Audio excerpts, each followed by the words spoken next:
Esta emisora no se hace responsable por los conceptos emitidos en el siguiente programa.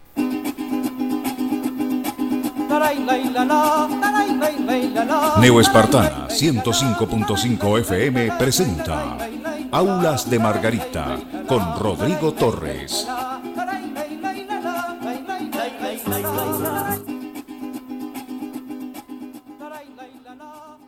Muy buenos días, mis radioescuchas. Si pensaban que la lluvia, los truenos, el agua, los cortes de luz y todo eso iban a acabar con el programa, están equivocados. Aquí estamos, contra viento, marea. Mira, hasta un pescado me saltó en el parabrisas, así sería la lluvia fuerte.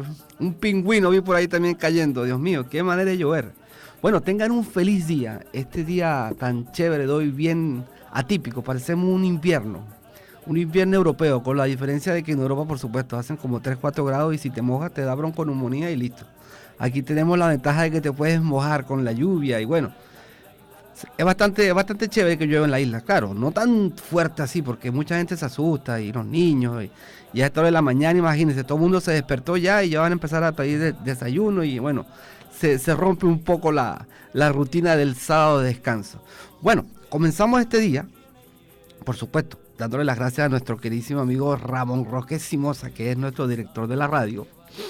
También si desean comunicarnos con nosotros esta húmeda mañana, lo pueden hacer a través del 0295, que es el código de aquí del estado de Nueva Esparta, al 267-4800. Si desean mandarme un mensajito de texto, a ver si el teléfono funciona después de esa mojazón que tuvo, al 0416-099-8651. O si desean mandarnos un Twitter bastante mojado hoy, lo pueden hacer a través del @noespartanafm, o un mensaje o una carta, una recomendación, también la pueden hacer a través de nuestro correo electrónico neoespartana105@hotmail.com. Bueno, sí, como decíamos hace poco, bastante lluviosa y truenos y todo. La isla en realidad es de clima xerófilo, que no tiende a llover mucho, pero cuando llueve, ¡ay papá! Aguántense, porque como sucedió ahorita, que están todas las calles de aquí del parte del municipio Maneiro y Mariño que están colapsadas. Afortunadamente hubieron unas limpiezas previas de parte de la alcaldía y bueno, ha habido existe drenaje en las calles y no se ha acumulado permanentemente. La parte que estaba más colapsada era la avenida Llano Adentro, esa de que va hacia Chipa, ¿no? Porque ahí se han construido una serie de centros comerciales y nuevas estructuras que están haciendo, las cuales han bloqueado ciertas salidas de la arbúfera que existía ahí antes. Cuando mi padre me trajo a Margarita, no es que yo me vine, me trajeron a... Cuando mi padre me trajo a Margarita y yo tenía 8 años, yo me acuerdo que en esa arbúfera habían garzas, flamingos, había una fauna bastante bonita ahí en esa parte del poblado hacia donde están ahorita los talleres de Aspite y eso, bueno, por el progreso se ha ido tapando muchos drenajes naturales, cauces del río, que viene siendo toda la cuenca de Achípano. La cuenca es todas las aguas que se recogen durante una lluvia en un determinado terreno que lo conforma ese valle. Si ustedes se dan cuenta, el valle de Achípano empieza por ahí donde está el centro comercial, ahí saliendo de Llano Adentro, se extiende en todos esos cerros, que es la frontera de García con el otro municipio, con Arismendi, y cae por allá por Guatamare. Bueno, toda esa cuenca, una gran mayoría del agua cae en esa zona, ¿ves? Que viene conformando después la quebrada de Beriguti, la famosa quebrada de Beriguti, que tanto problema le trae a la alcaldía de Mariño. Obviamente es una cuenca que reúne mucha cantidad de agua en muy poco de tiempo cuando llueve fuerte. Por eso es que sufren esos desastres que hay, esa acumulación de agua, y el río siempre busca su cauce. O sea, por más conducciones que tú le hagas, por más desvío, siempre el río y el agua buscan su cauce. Y peor aún, cuando tú canalizas un río y le quitas las curvas, le estás dando más velocidad y potencia al agua. Las curvas, los meandros esos que se hacen en los ríos, disminuyen la velocidad y la potencia del agua cuando viene muy fuerte. Y si tú le metes cemento y lo pones en línea recta, ahí tú lo que estás haciendo es como un proyectil de agua prácticamente que sale.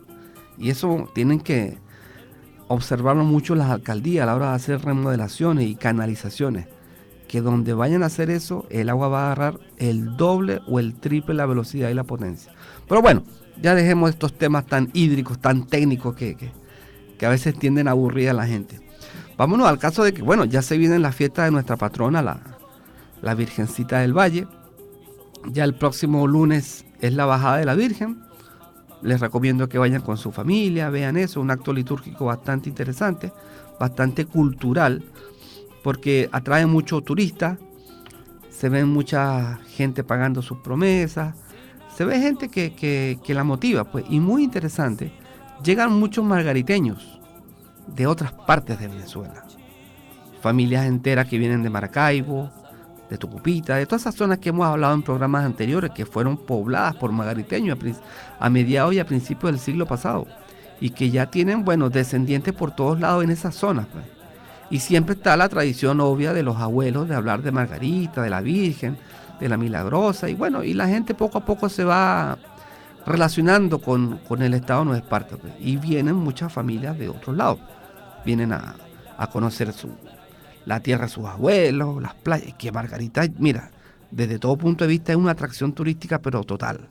Y este turismo religioso que viene en el próximo mes, esperamos que sea de total éxito y que bueno, que se disfrute sanamente en familia, que se recoja la familia, vean todos sus valores, las cosas que vienen, las nuevas parejas que se van a casar, los nuevos integrantes que posiblemente aparezcan el próximo año o este año, todo lo que mueve a una familia, pues.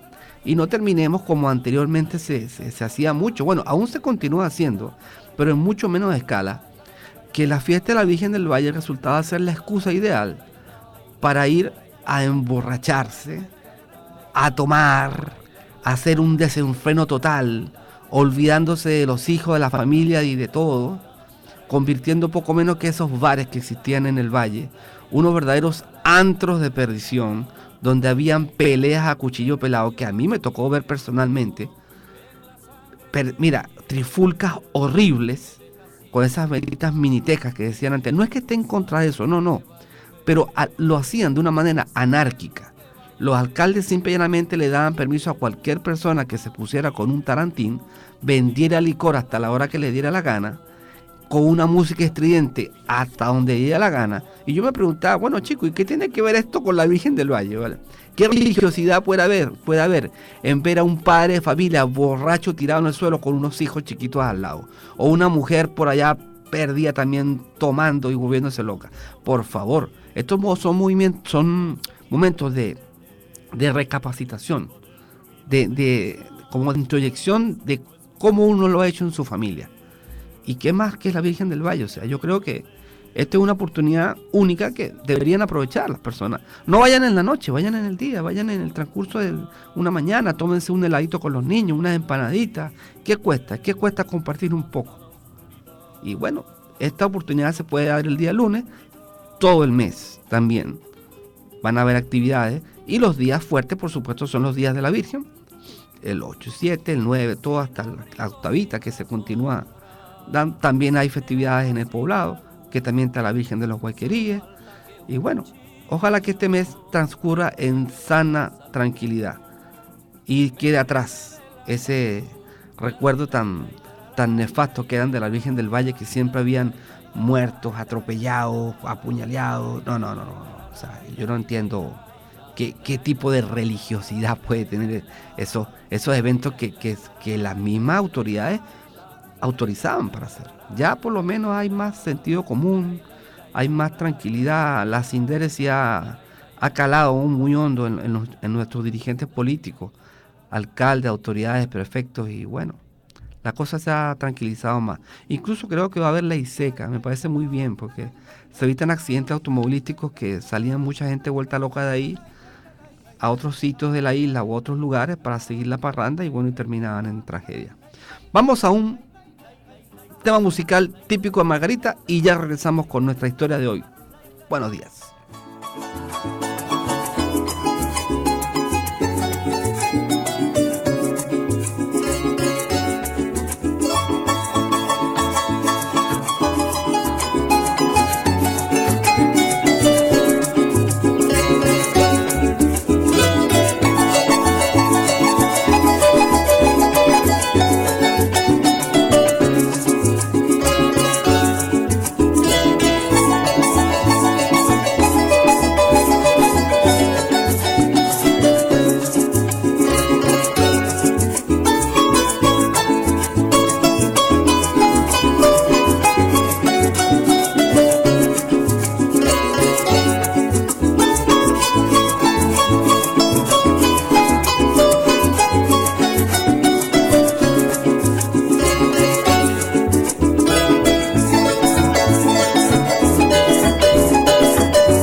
lindo, son las tetas de una india, que fue un poema de amor, antes de llegar a la Restinga, amigo turista. Y volvemos con su programa Aulas de Margarita, escuchando estas hermosas melodías margariteñas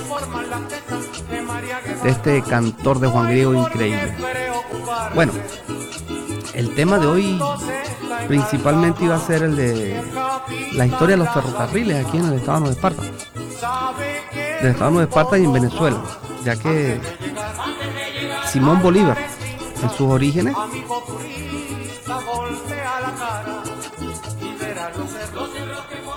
ahí sí, la cortina estaba muy duro. Okay. Originalmente el fundador padre de los ferrocarriles aquí en Venezuela, increíblemente, aunque usted no lo crea, fue Simón Bolívar. O sea, Simón Bolívar tenía una cantidad de virtudes que, cónchale, uno revisa la historia y se da cuenta de que este era un ser como de otro planeta, ¿vale? De otro mundo, Porque viendo la historia ferrocarrilera de Venezuela, me topé con estas cosas de Simón Bolívar que me dejaron pero fuera de serie.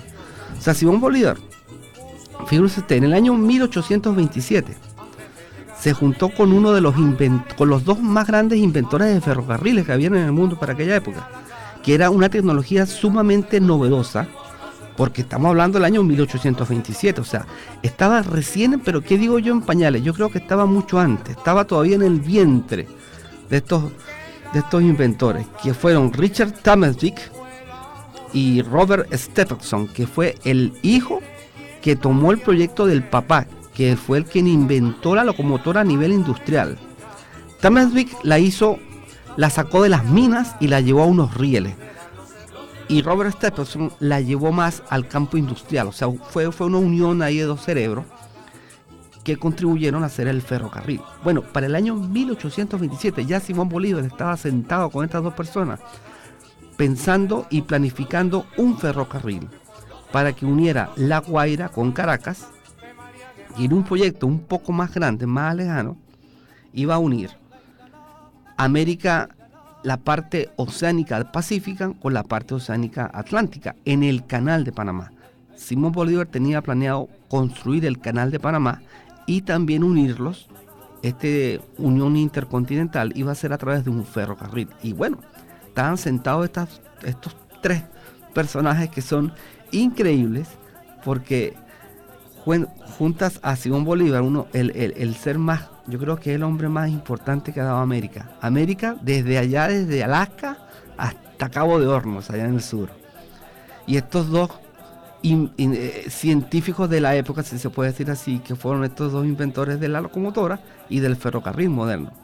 Bueno, se hicieron los planes, se hicieron los estudios, pero bueno, obviamente, en el proceso de guerra que se encontraba Venezuela para aquel entonces, que era la guerra independentista, el proyecto quedó ahí en puro bla bla, porque no se pudo materializar debido a los costos, porque esto es costosísimo. Si es costosísimo ahorita, que ya hay super tecnología que han abaratado tanto, imagínense en esa época que absolutamente nada se había hecho para hacer un ferrocarril tan grande. En Europa habían escasos kilómetros únicamente de vía férrea, y ya Simón Bolívar estaba pensando en el ferrocarril para unir el Atlántico con el Pacífico en Panamá. Bueno, para que usted vea la visión, lo visionario que fue nuestro libertador. Bueno, y este proyecto de unir La Guaira con Caracas a través de un ferrocarril continuó. O sea, quedó el bichito metido en la mente de los futuros gobernantes que tuvo Venezuela después que falleció Simón Bolívar, después que hubieron la serie de guerras civiles. Todo eso siguió madurando ahí. Y muchos presidentes quisieron tomar esta bandera, hacerse los famosos con este ferrocarril, pero era demasiado costoso. Y no fue sino hasta ya prácticamente la época de Guzmán Blanco. Ya estamos casi entrando, vamos a llegar ya al siglo XX, finales del siglo XIX. Guzmán Blanco con su idea, se podría decir, con esa obsesión que tenía de convertir Caracas en una pequeña París. Bueno, también quería obviamente hacerse con este proyecto y hacerlo realidad, pero a trocha y mocha, pues. Y fue uno de los principales constructores de esta idea, esta idea se la llevó a las personas, al Congreso, lo llevó estado por estado, que el ferrocarril era lo máximo que se podía construir en Venezuela porque iba a acabar con todos los problemas. O sea, algo mesiánico también, Guzmán Blanco, o sea, le puso también su parte de exageración y para que la gente se enamorara del proyecto. Se enamorara del proyecto y bueno, se hiciera posible, pues. Y efectivamente, empiezan las construcciones de este ferrocarril y fue, mira, una obra realmente titánica. Porque si nos ponemos a ver ahorita cuando subimos a Caracas desde Maiquetía, claro, el camino es incómodo, muchos cerros, muchas curvas, mucho túnel, pero en esa época era 10 veces peor. 10 veces peor porque no existían las autopistas que tenemos ahorita. Lo único que comunicaba Caracas con La Guaira era una trocha ahí toda incómoda y no había un medio de transporte que agilizara esto. Guzmán Blanco se esmeró, gastó una cantidad de dinero pero increíble. Yo creo que esto se lleva prácticamente el 30% de lo que se gastaba en Venezuela en un año. Se llevó la construcción de esta obra. Y bueno, y dinamitaron cuanto cerro hubo, hicieron una cantidad de túneles, una cantidad de gente que murió ahí porque se llevaron a todos los presos a trabajar ahí en esa línea férrea, dinamitando, pelando cerros, construyendo puentes, unos puentes grandísimos que todavía uno los puede ver. Lo que pasa es que hay que verlos con bastante detenimiento, uno cuando sube a Caracas, porque están por allá arriba, uno cuando va en el carrito o en el autobús y voltea la mirada hacia la mano izquierda, arriba, se ven todavía algunos tramos de este ferrocarril, que ya no queda nada, todo fue desvalijado y destruido, pero quedan los túneles todavía, quedan algunos puentes, y uno se da cuenta de la magnitud de esta obra, ¿no? Que se inauguró a finales del siglo XIX. La gente se volvió loca cuando, imagínense, un ferrocarril pero sumamente moderno para la época. Era un acontecimiento pero increíble para la sociedad caraqueña del momento. Los pasajes no eran tampoco tan baratos, o sea, no era así una cosa como vamos a montarnos todos y no. Eran pasajes caros para la época. Y solo un cierto grupo de personas tenía acceso a ese turístico ferrocarril, porque incluso se vendió en el exterior como uno de los ferrocarriles más bonitos por lo turístico y las vistas preciosas que tenían, porque se veía todo el mar Caribe y después pasabas directamente a la selva húmeda, esa de la típica cordillera de la costa que tenemos en Venezuela. Para los niños esto debe haber sido pero una de las cosas más impresionantes, montarse en uno de estos trenes y empezar a subir cerro y cerro. O sea, bastante interesante. El pasaje costaba, mira, aquí viendo el artículo que sacamos, el pasaje Caracas-La Guaira, ida y vuelta, salía en 12 bolívares 50. Mira, 12 bolívares 50, creo yo que en ese momento, a finales del siglo XIX, debió haber sido una cantidad de plata, pero increíble. Increíble, porque si hasta hace poco digo yo, en los años 60, 70, le daban a uno para el colegio un bolívar, y con eso uno estaba súper requete bien y le quedaba un poquito para el próximo. ¿Cómo habrá sido en esta época, pues?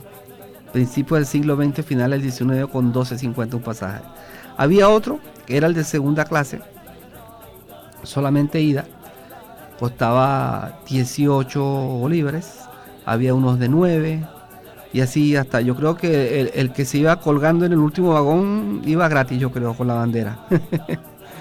Pero bueno, fue un medio de transporte bastante interesante. Esto abrió a Venezuela al siglo XX con la tecnología. Después de este ferrocarril se siguieron construyendo otros ferrocarriles más. Se siguió uno hasta Valencia, Caracas-Valencia. Hubo un consorcio, alemán, que fue el que hizo posible muchos de los grandes ferrocarriles. Aquí se unieron los ingleses, los alemanes, para hacer la mayor cantidad de líneas férreas en Venezuela. El plan ferroviario venezolano era bastante extenso, incluso de Puerto Cabello subía un tren hasta la ciudad de Valencia. Este tren tenía la particularidad de que tenía dos modalidades, una que era línea pareja normal y era de cremallera en ciertas partes. La cremallera era porque era muy empinado muy empinado el terreno o la cuesta, y el tren tenía como un cierre, así, una especie como de una piña que iba enganchando engranajes, y eso lo contribuía a subir. Desde el ferrocarril de Puerto Cabello a Valencia todavía quedan bastantes vestigios, muchos puentes, muchos rieles, incluso en el Museo del Transporte en Caracas están las locomotoras, están los vagones, bastante interesante como a principios ya del siglo XX Venezuela estaba, pero se veía encumbrada, encumbrada con este novedoso medio de transporte que ya había llegado a Venezuela, que era el ferrocarril. Vamos a un espacio musical, un tema musical margariteño o cualquiera, hay musiquita chévere para esta fría mañana de hoy.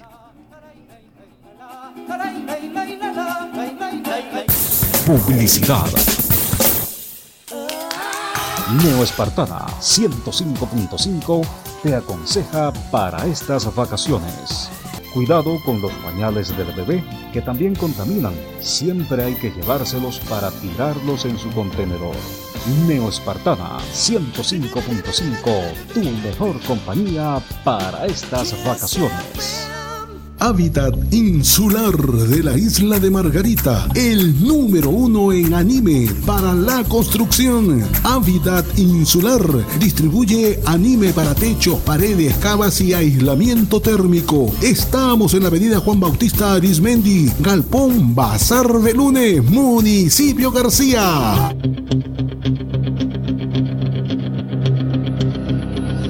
¿Sufre usted de dolores musculares? ¿En los huesos le dan calambres? ¿Le duelen las articulaciones al caminar? En Margarita, Cloromac Osteo, único, con glucosamina, cartílago de tiburón y vitamina D3. Ya no más dolencias. Pídalo en el Centro Naturista La Casa de las Hojas Verdes. Y no pare al caminar. Calle Narváez, entre Igualdad y Marcano. Teléfonos 0426 686-0121, 0295-263-1735 y 0426-737-9038. Centro Naturista La Casa de las Hojas Verdes. No hay enfermedad que se resista. Parador Campestre Solar de Salamanca, tu parador familiar en la isla de Margarita.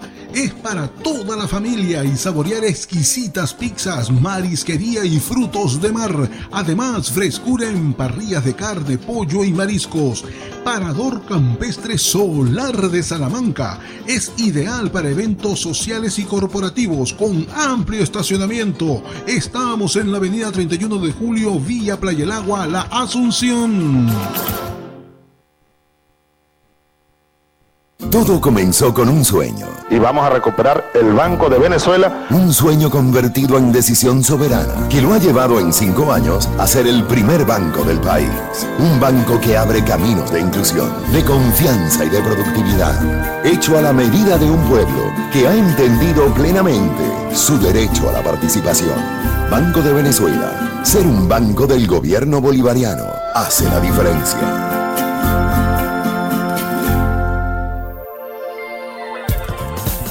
Contáctanos por el 0295-267-4800. Somos Neoespartana 105.5 FM.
que el tiempo no puede borrar.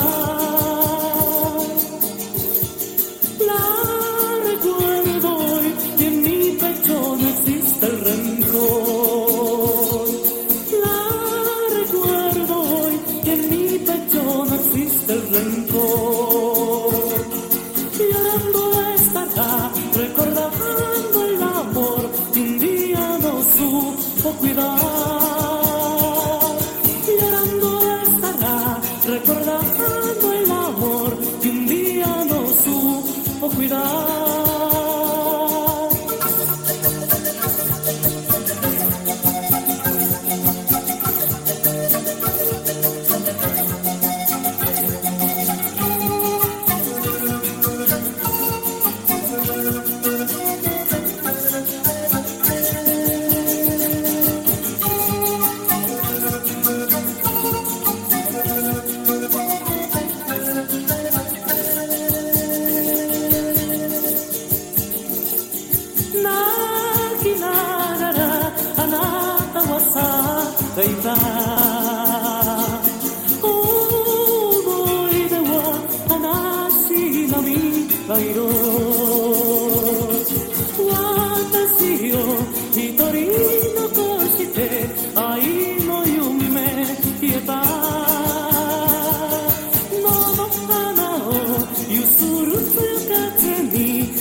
Y volvemos con su programa Aulas de Margarita. Acabamos de escuchar ese tema que es del folclore boliviano.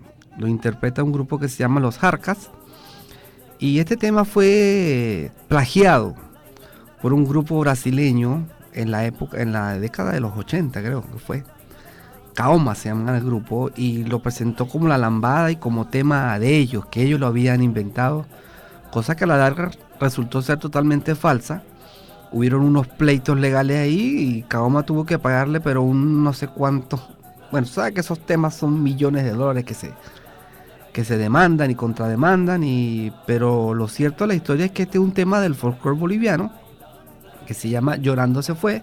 Incluso en una de las partes de la canción lo cantan en lengua aymara y es bastante bonito. Yo lo conseguí porque en uno de estos paseos que me tocó hacer por Bolivia escuché esa música y me quedé totalmente pegado pues al folclore boliviano, que es precioso.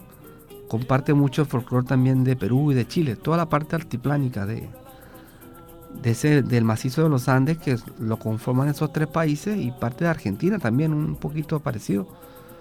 Tocan una música muy bonita, una música andina, y bueno, veremos si a lo largo de los programas subsiguientes pondremos más música de esa zona para irnos culturizando más en cuanto a la música de nuestro hermoso continente. Bueno, continuando con el tema ferroviario, también hubo un tren que se hizo en el estado Táchira hacia Colombia, que atravesaba el Puente Unión. El Puente Unión se hizo fue para eso, para este ferrocarril.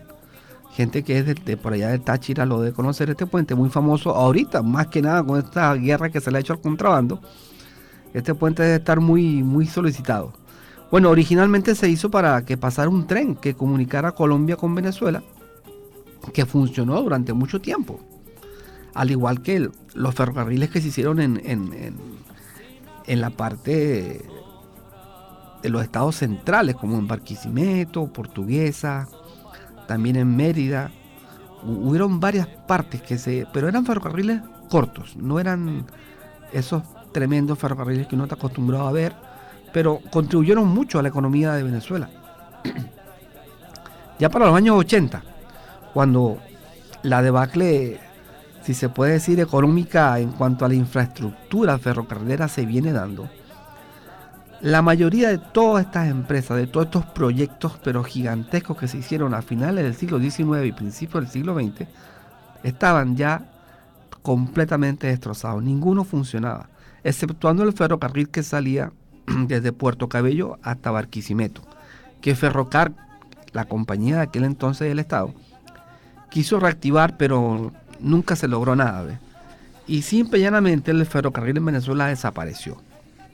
No se hizo más nada, exceptuando el metro de Caracas, que en los años 80 se hizo. Y bueno, tenemos un tremendo metro funcionando, pero de superficie, trenes de superficie no se hicieron. El famoso ferrocarril Caracas-La Guaira, que era la bandera de lucha de todos estos proyectos gigantescos, vino en declive porque los trenes se demoraban mucho. Creo que se echaban 4 horas, 3 horas, algo así. Y el avance paulatino del automóvil lo fue aniquilando, porque en vehículos se hacían mucho menos tiempo. Se hacían 1 hora en esa época, 1 hora y media, 2 horas máximo. A las 4, 5 o el montón de horas que se podría echar un tren, y la capacidad de carga del tren cada vez era más reducida porque el Estado no le inyectaba dinero. Y la gente compraba más vehículos, ya el petróleo estaba ya tomando mucho más fuerza en Venezuela y la gente tenía un poder adquisitivo mucho mayor. Y fue muriendo hasta que desapareció. Ya en la época de los 40, a mediados de 1940, ya el ferrocarril Caracas-La Guaira estaba prácticamente ya finiquitado.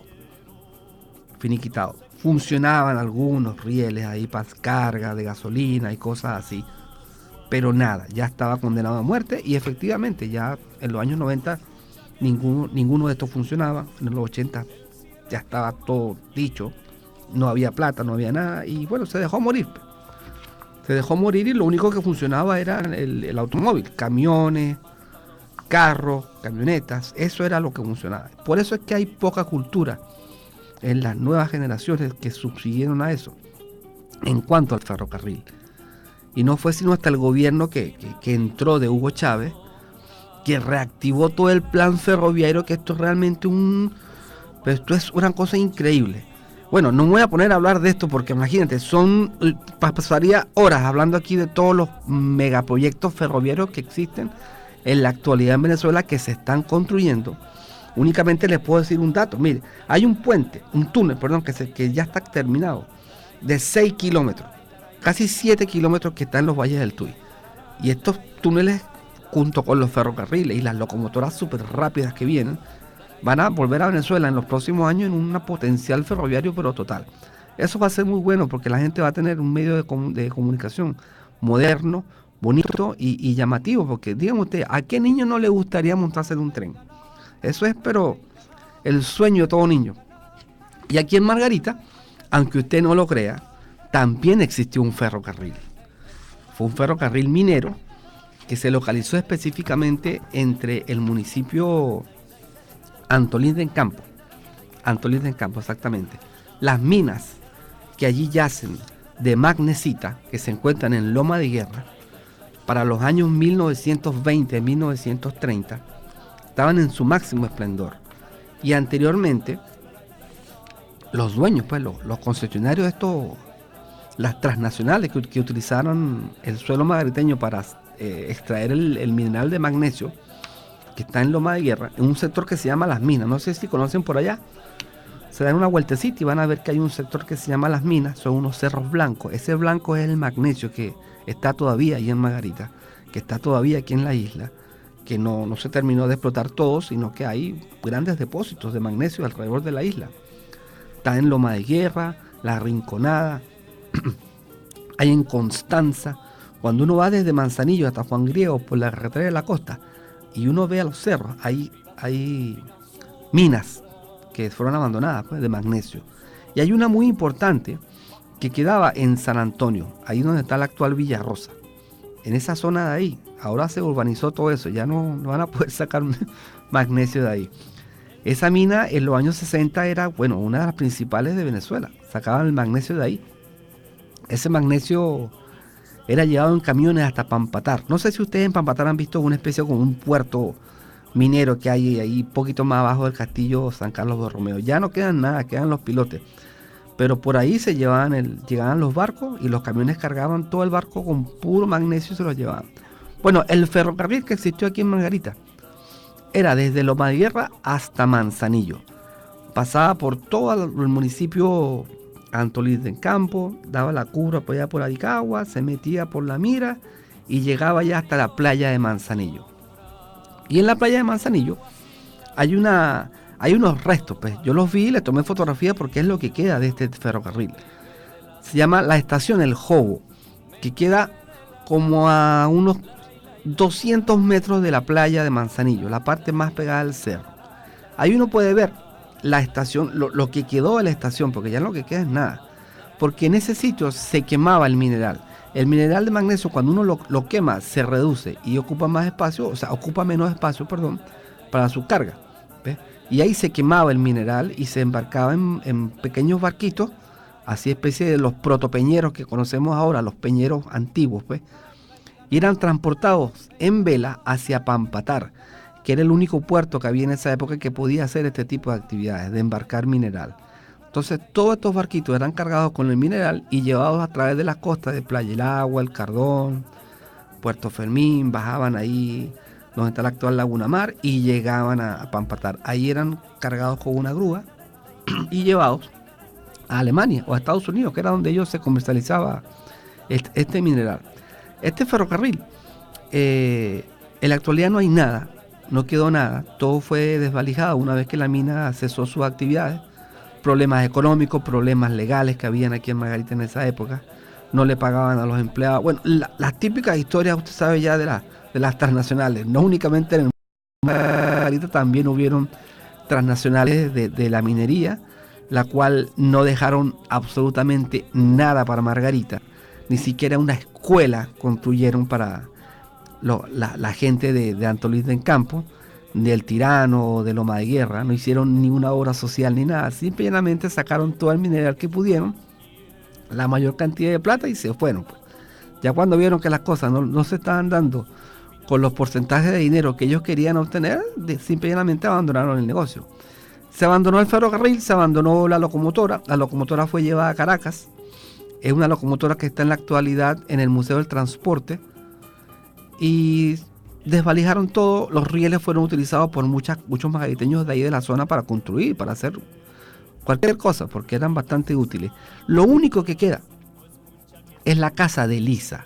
Es la central, la casa matriz, pues, era como la gerencia de la compañía esta minera, que está en la actualidad en Loma de Guerra. En la parte de Loma de Guerra, al final, usted pregunta por la casa de Elisa y la gente le va a señalar dónde es. Es una casa bastante grande, la cual en el techo de la casa, que era de platabanda, se hizo con los rieles, de este ferrocarril, porque es lo único que uno puede más o menos decir que sí, aquí hubo un tren porque mira, ahí están los rieles.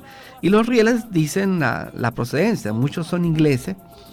Dicen, no sé, no me acuerdo cuál era el texto que decían porque me tocó ir para allá y verlos, cerciorarme personalmente de que sí era cierto. Y ese ferrocarril, bueno, muy poca gente aquí en la isla sabe que existió.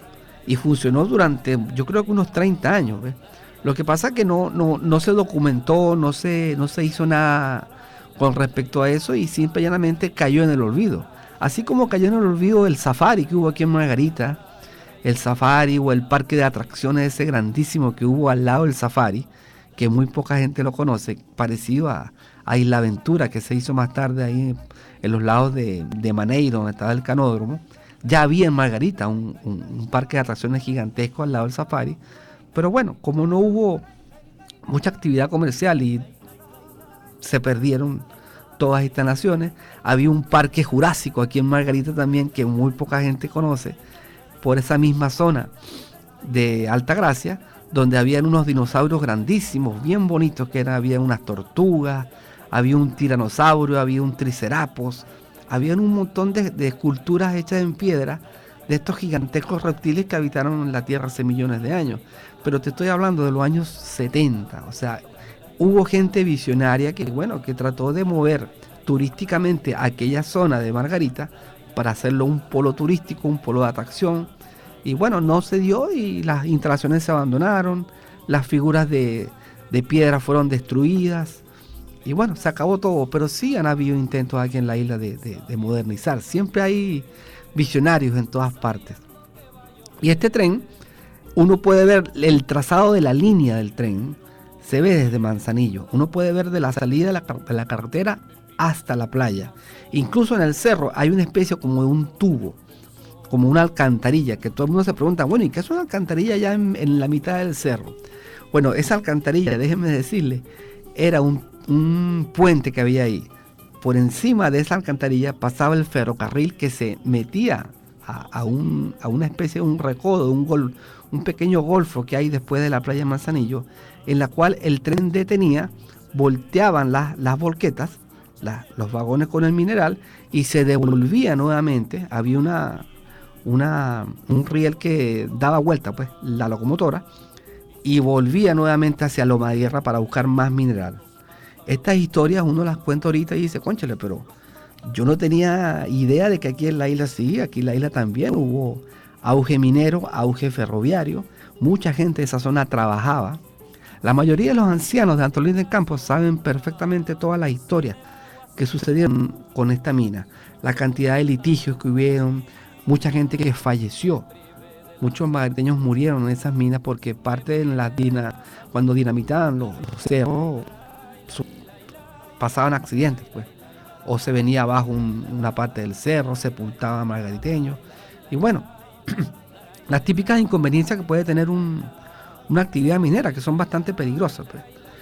Existen muchos documentos que están en Caracas concerniente a los diferentes barcos que llegaron de Alemania y de Inglaterra al cargar aquí el mineral del magnesio.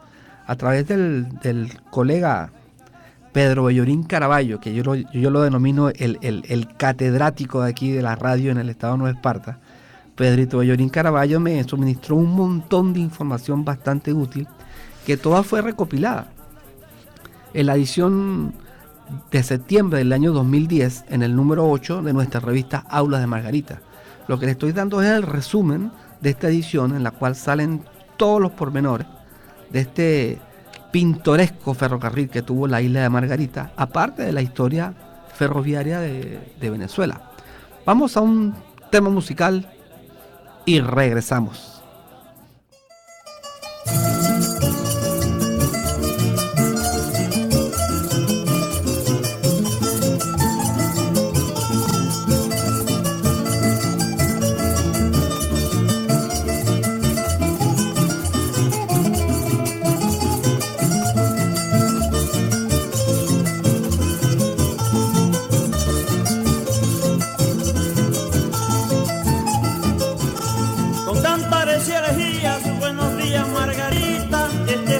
Te invitan orientales, buenos días.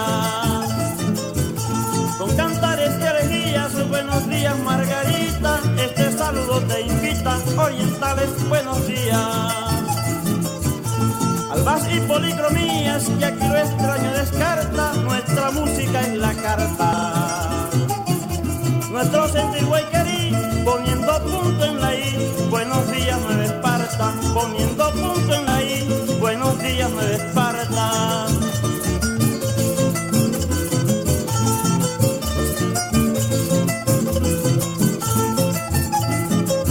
El claror de la mañana despierta los sentimientos, van esparciendo los vientos, música venezolana.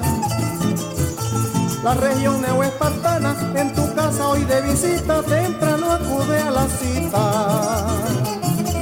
Con sus claras melodías, Venezuela Venezuela, buenos días Margarita. Venezuela, buenos días Margarita.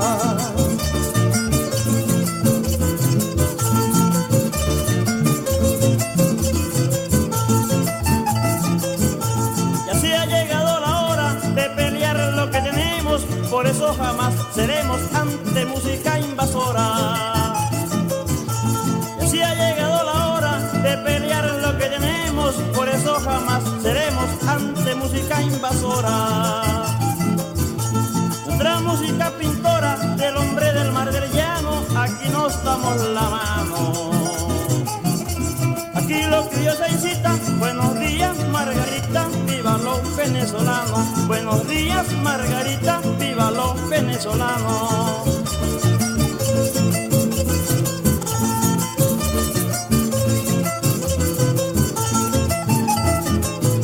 La bella tierra querida, paisano, la tierra amada, hoy llora desconsolada por su ya sangrante herida. Toda una historia, una vida, oyeñero, ve y escucha, reflexiona hermano, es mucha. Esta desgracia inaudita, buenos días Margarita, es la trinchera de lucha. Buenos días Margarita, es la trinchera de lucha.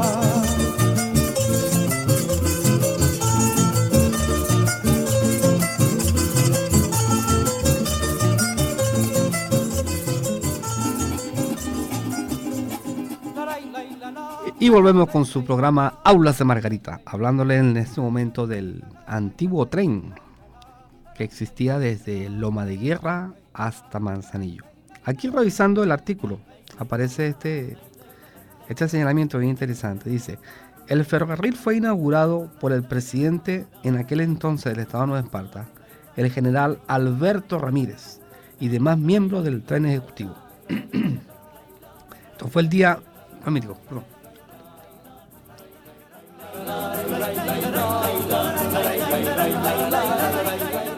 Teníamos un leve problema técnico en mis pulmones, pero ya solucionamos el problema. El frío y el agua me han hecho estragos en mis pulmones. Bueno, continuamos. Fue inaugurado el 31 de julio a las 2 de la tarde de 1914 este ferrocarril.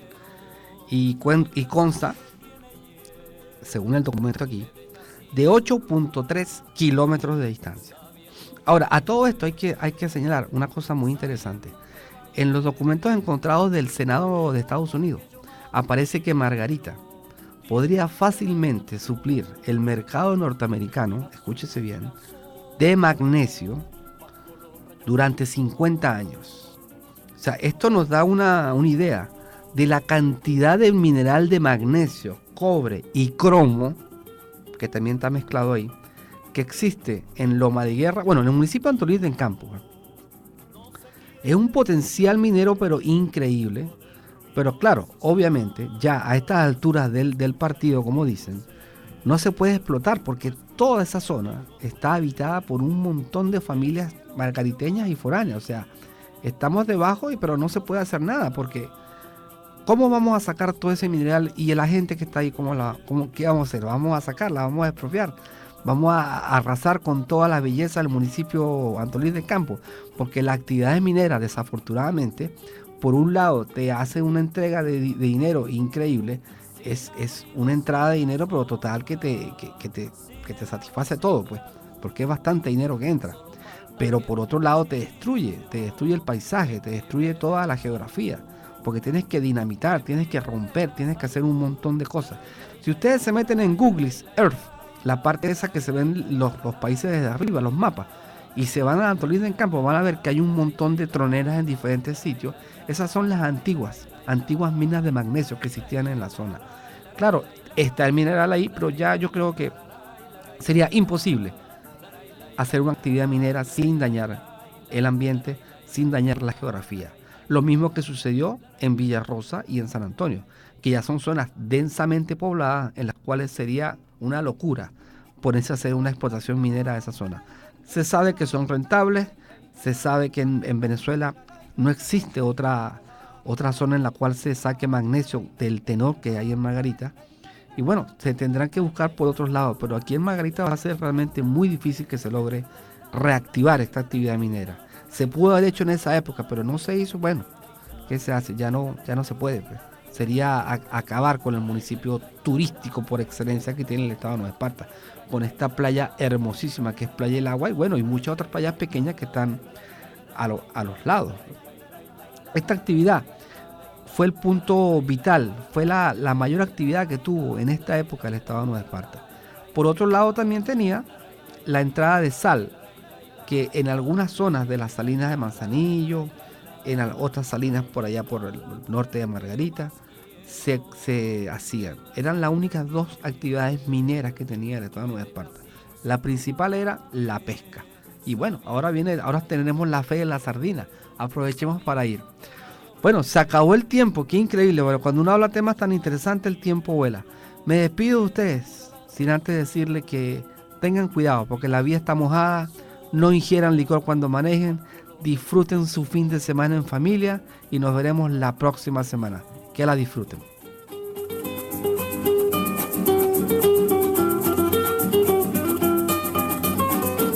El río que yo más quiero no se quiere detener. Neoespartana 105.5 FM presentó